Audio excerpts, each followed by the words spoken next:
America संग रात भर गाड़ी के नाम करबो कहते रहे कुंवर जी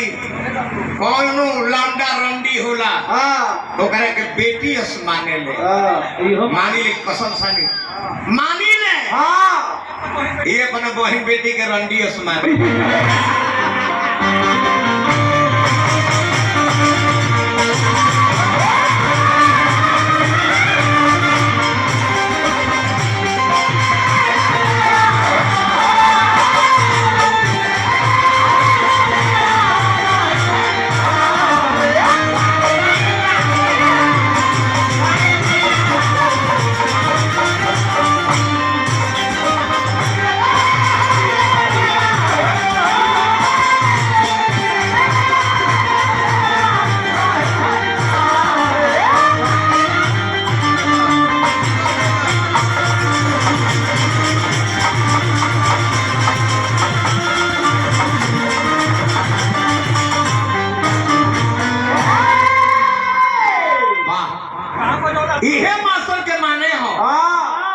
ये हम भजन गावत हुई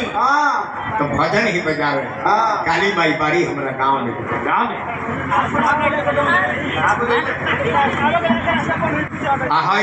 आई इनकर एगो मास्टर बड़े का जन्म कर नाम का खलील मियां का नाम हां बकरुद्दीन के नाम खलील जी बड़ा सुंदर धुन बजौले रहो सब सुने कि ना ये सेहरा गाँव तले कौन है ना कि मैं सेहरा बांध कर आऊंगा अरुल हमारा और करता आकर बजावा वाला का बजावता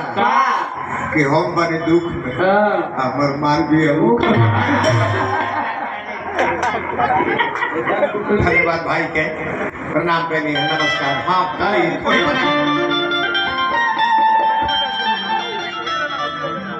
गणेश जी कौनो शुभ कार्य होला तो गणेश के वंदना जरूरी होला वैसे सरस्वती के वंदना कहनी है के कारण बा विभाग मंडल बा हां जी देवता लोग के मंत्रिमंडल के जब गठन भई राष्ट्रपति बनावल गई महादेव जी प्रधानमंत्री विष्णु भगवान जी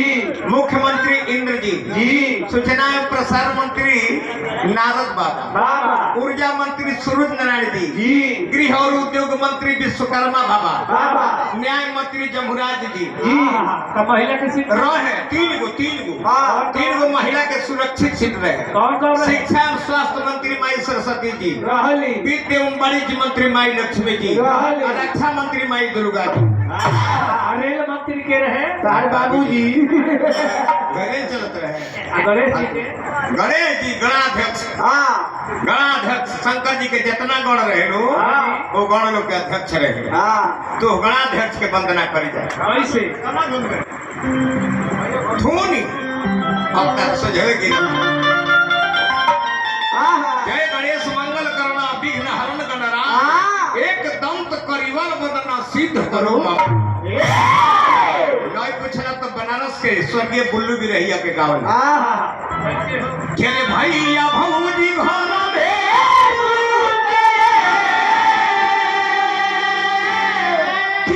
हम सुती अगनवा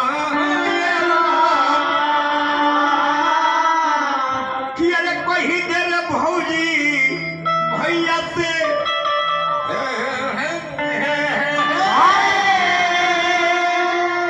कही देर भौजी भैया से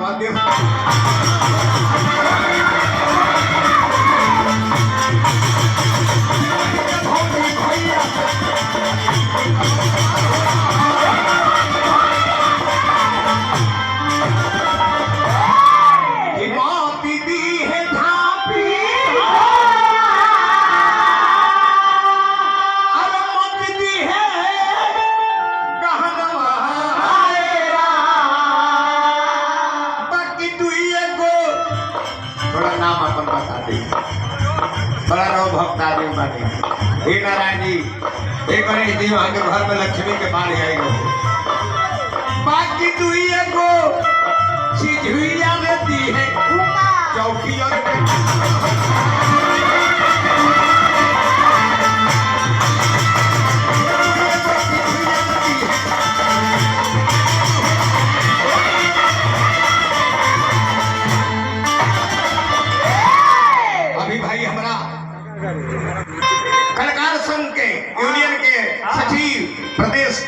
श्री उपेंद्र पांडे जी